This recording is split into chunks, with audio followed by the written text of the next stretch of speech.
Olá, eu sou a professora Silvia e neste vídeo compreenderemos aspectos da construção da Sociedade do Ouro Brasil-Colônia. Então vamos lá. No fim do século XVII, mudanças econômicas importantes ocorreram na América Portuguesa. O governo de Portugal enfrentava grandes dificuldades financeiras, principalmente após o período da dominação holandesa no Nordeste brasileiro, que provocou a diminuição dos preços do açúcar. É importante lembrar que os holandeses levaram técnicas de produção de açúcar para a região do Caribe, e a concorrência do produto foi o principal fator para os problemas na exportação brasileira. Na década de 1960, a grande novidade na colônia foi a descoberta de jazidas de ouro na região que posteriormente ficou conhecida como Minas Gerais. Começou, então, uma nova fase da colonização, que envolveu muitas disputas e a formação de uma sociedade diferente. Além de Minas, o ouro foi encontrado em outras regiões, como Goiás e Mato Grosso. De acordo com os administradores portugueses do período, o minério seria a solução para muitos problemas enfrentados pela metrópole e traria oportunidade de enriquecimento. Já nos séculos 17 e 18, em algumas regiões da colônia, formaram-se associações que auxiliavam a atuação da igreja, as chamadas Irmandades. Sua finalidade era promover um santo católico, reunindo pessoas de uma localidade para realizar as missas, também construir capelas ou igrejas e organizar as festas em datas especiais. Assim, as Irmandades permitiam a participação ativa de leigos, isto é, daqueles que não eram clérigos. As Irmandades no Brasil reuniam pessoas de acordo com os aspectos étnicos, culturais e sociais. Por exemplo, a Irmandade de Nossa Senhora do Rosário e São Benedito dos Homens Pretos, criada em 1639, reunia negros livres e escravos. Já a Irmandade do Santíssimo Sacramento era formada por homens brancos da elite e cristãos novos. A presença da igreja era constante na vida das pessoas. Muitos seguiam piedosamente os ensinamentos dos padres, outros cumpriam os rituais por tradição ou por não querer discordar da igreja. Em diversos locais, a religiosidade era manifestada através de cerimônias, procissões, romarias e outros eventos. Onde havia colonização portuguesa, ali estava a presença da igreja, atuando em todas as fases da vida das pessoas.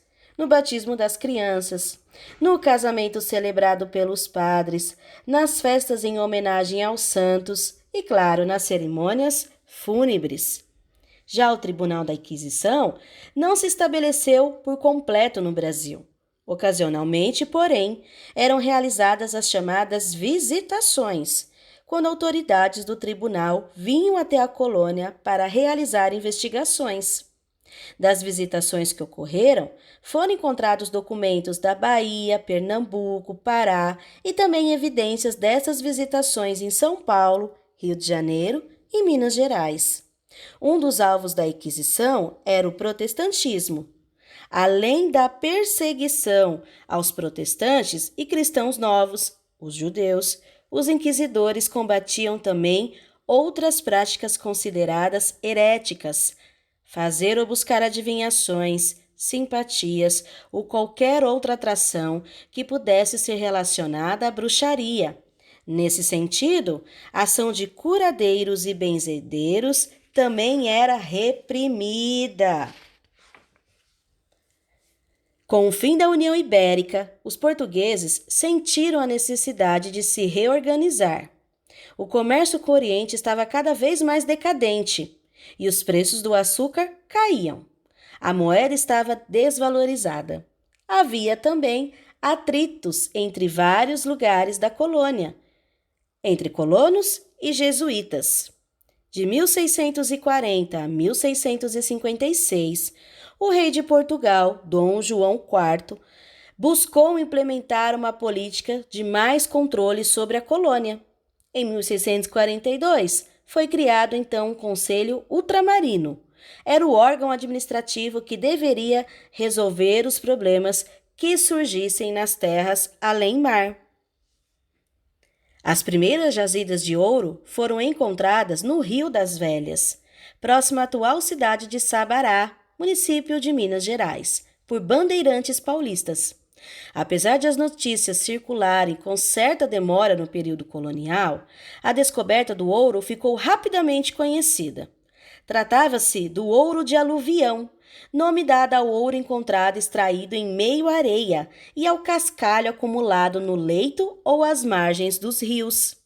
As áreas que mais produziam ouro estavam em torno do Rio das Velhas, do Ribeirão do Carmo, Rio das Mortes, do Ribeirão do Inferno e também no Rio Jequitinhonha, em minas fundadas no fim do século XVII e no início do século XVIII.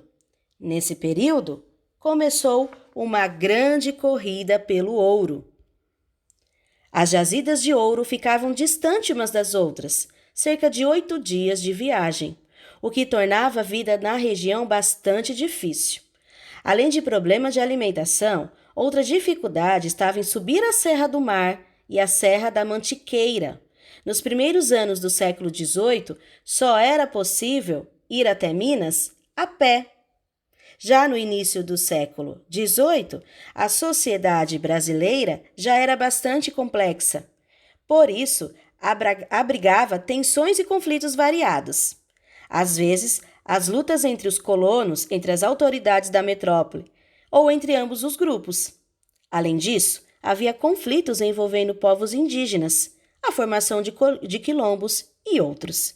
Os primeiros 20 anos do século XVIII foram marcados por revoltas que demonstravam a instabilidade da América Portuguesa. Na região mineradora, o conflito ocorria por causa da oposição entre os mineiros antigos e os forasteiros. Os primeiros geralmente eram paulistas que haviam encontrado as primeiras minas. O segundo grupo era formado por pessoas de outras regiões e até mesmo de Portugal. Os conflitos entre os paulistas e forasteiros receberam o nome de Guerra dos Emboabas, e foram vários os episódios, com mortes de ambos os lados, entre 1707 a 1709. Os conflitos acabaram sem que houvesse um vencedor. Entretanto, as autoridades portuguesas reconheceram que precisariam ter mais controle sobre as minas, o que, de certa maneira, favoreceu os emboabas, que tiveram acesso mais fácil à região. A partir de 1702, a coroa portuguesa colocou em vigor a determinação que criava a Intendência das Minas. A finalidade desse órgão era controlar a região mineradora, com líderes que respondiam diretamente ao governo português. A intendência deveria ser instalada em qualquer capitania em que fosse descoberto ouro. Quando alguém encontrava ouro, a descoberta deveria chegar rapidamente às autoridades. Caso contrário, a pessoa receberia duras penas. O terreno era demarcado e a distribuição dos lotes, conhecido como datas, era feita por sorteios, proporcionalmente ao número de escravos. A Intendência das Minas também era responsável pela cobrança do quinto, imposto de 20% cobrado pelo governo português. Isso quer dizer que a quinta parte do ouro ou diamante encontrado pertencia à coroa. Esse tipo de tributo existia desde 1603, mas foi com a mineração que adquiriu força. Para aumentar ainda mais o controle, todo o ouro encontrado deveria ir para a casa de fundição, local onde era fundido, deduzido quinto e transformado em barras marcadas com um selo real. Só depois de passar por esse processo, o ouro era devolvido ao seu proprietário. Assim, era proibida a circulação de ouro em pepitas ou mesmo em pó. Havia punições severas para aqueles que desrespeitassem essa norma. Em 1702, foi criada a Casa de Fundição do Rio de Janeiro. Em 1719, foi dada a ordem para a criação de uma dessas instalações em Minas Gerais. A cobrança de impostos atingia as mais variadas atividades. Tentava-se ao máximo evitar o contrabando, apesar dessa prática continuar. Uma história bem curiosa que marca esse período foi o momento, a época em que apareceu os Santos do Pau Oco, destinados, entre outras coisas, a esconder ouro no seu interior. Desta forma, os negros escravos conseguiam fazer o contrabando do ouro, e muito desse ouro era utilizado para a compra da sua liberdade, as cartas de alforrias. É claro, né? Houve protestos contra a cobrança de impostos em várias regiões de Minas. Mas, em 1720, ocorreu uma revolta que se tornou a mais conhecida do período, a Revolta de Filipe dos Santos ou a Revolta de Vila Rica. Em junho desse ano, em Vila Rica, homens mascarados protestaram contra a abertura das casas de fundição. Por vários dias ocorreram esses episódios. Enquanto parecia concordar com o movimento, o governador da região, Conde de Assumar, procurava descobrir quem eram os líderes. Descobriu-se que um dos mais árduos defensores da causa era Filipe dos Santos, um tropeiro que manifestara publicamente o seu descontentamento. Filipe dos Santos foi preso e, sem julgamento, foi condenado. Acredita-se que ele tenha sido amarrado a 4 cavalos para ser esquartejado. Outros líderes mais influentes, entretanto, não foram mortos. O castigo dado a Filipe dos Santos deveria servir de exemplo para que outros temessem participar de futuras revoltas. A população de Minas era, portanto, formada em sua maioria por negros e mestiços. Em 1776, havia cerca de 70 mil brancos e 82 mil pardos e 167 mil negros. Uma das características da sociedade mineradora foi essa grande diversificação de atividades. Surgiram diversos tipos de mineradores, garimpeiros, comerciantes, soldados, artesãos, médicos, advogados e funcionários do governo. Tudo era resultado de uma vida mais urbana, diferente do que ocorrera nas regiões de engenho. Havia grupos intermediários que realizavam diversos tipos de atividades. Um exemplo são os artistas ligados à pintura, à escultura e também à música, que alcançaram prestígio social. Muitos deles mulatos, que eram contratados para realizar atividades nas igrejas, festas ou comemorações. Um dos mais importantes artistas mineiros foi o Antônio Francisco Lisboa, mais conhecido como Aleijadinho, realizando grandes obras para a igreja. Havia também festas religiosas em que se evidenciavam as posições sociais das pessoas. De qualquer maneira, era essa oportunidade para a população negra escrava conservar as suas tradições. Uma festa de origem negra é a congada. Nessa celebração, representava-se a coroação de um rei ou rainha do Congo, da África. As congadas são realizadas até os dias de hoje. Os escravos resistiram à dominação de diversas formas. Uma delas foi a formação de quilombos, muito presentes nas regiões de mineração, inclusive em Goiás. Havia casos até de escravos que conseguiam comprar a sua liberdade, ou a ganhavam do seu senhor, que não tinha como mantê-los. Conseguiam assim as cartas de alforrias. É importante destacar que os primeiros fornos de mineração de ferro em Minas Gerais eram africanos. Povos da África tinham a tradição milenar de exploração do ouro, tanto do ouro nos rios quanto da escavação de minas e corredores subterrâneos. Na sociedade mineradora, havia também muitos homens livres e pobres. Já em 1750, começava em Portugal o reinado de Dom José I, um período no qual as crises continuavam. As más oposições políticas fizeram, como vimos, com que as riquezas vindas do ouro beneficiassem outros reinos.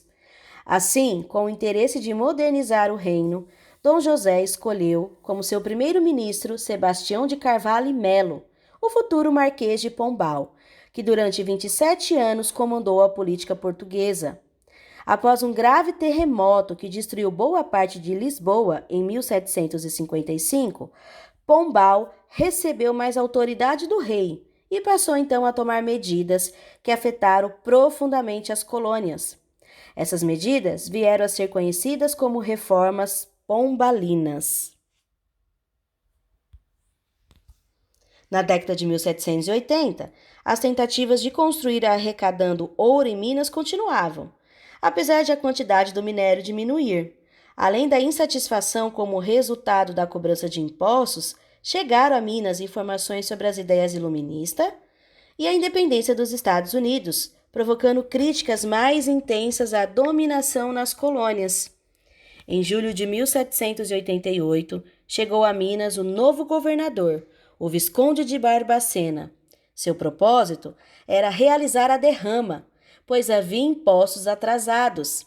Diante dessa situação, quase 90 pessoas planejaram uma rebelião, que ficou conhecida como Inconfidência Mineira. Em sua maioria, eram homens ricos ou de camadas intermediárias, 65 civis, 15 militares e 7 religiosos. Eles planejavam a independência da capitania, o primeiro projeto de natureza assim no Brasil. Entre os planos dos Inconfidentes estava a possível proclamação da República. Porém, não houve unidade. Em relação à escravidão, alguns eram favoráveis, mas para outros seria difícil abandonar a mão de obra escrava. Percebendo a insatisfação que existia em Minas, embora uma revolta ainda não fosse tão evidente, o Visconde de Barbacena decidiu suspender a derrama em fevereiro. No mês seguinte, um dos envolvidos, com os rebeldes, Joaquim Silvério dos Reis, denunciou o movimento para se livrar das dívidas.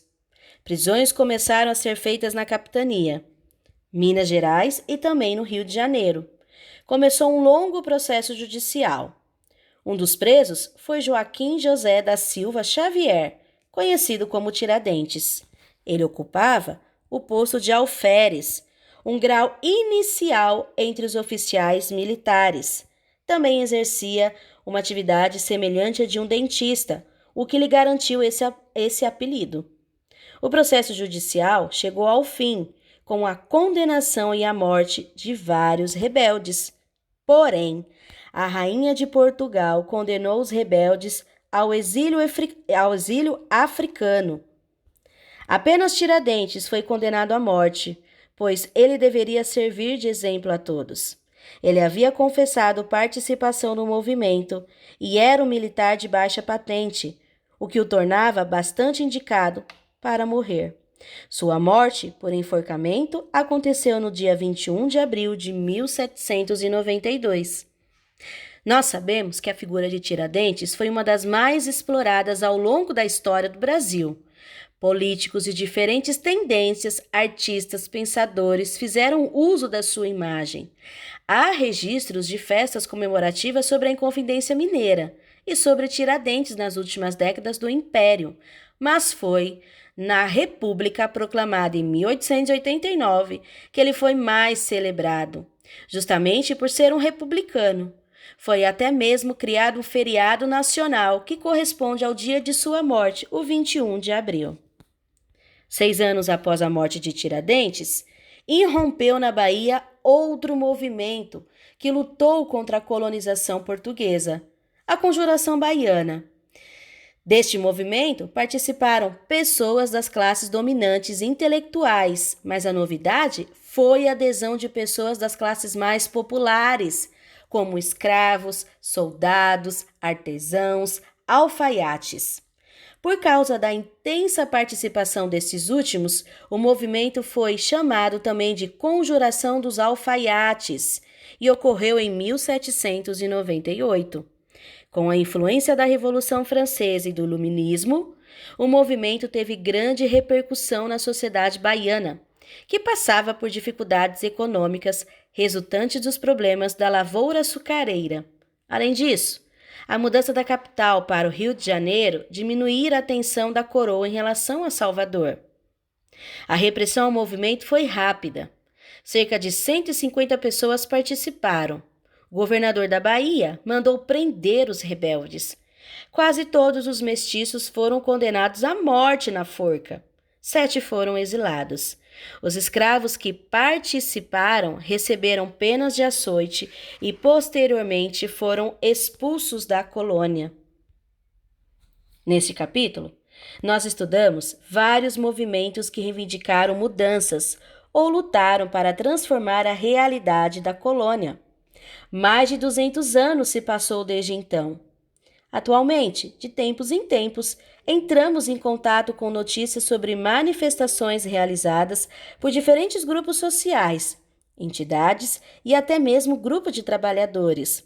Podem ser lutas por território, greves por melhores salários, passeatas contra a violência, drogas, corrupção, enfim, existem vários exemplos. A forma como a imprensa aborda esses temas varia bastante, de acordo com a posição dos responsáveis pelos meios de comunicação. Mas fato é que uma das características do processo histórico é a atuação de diversos grupos sociais, lutando em prol de seus interesses ou de suas necessidades. A história não é feita apenas por um grupo privilegiado.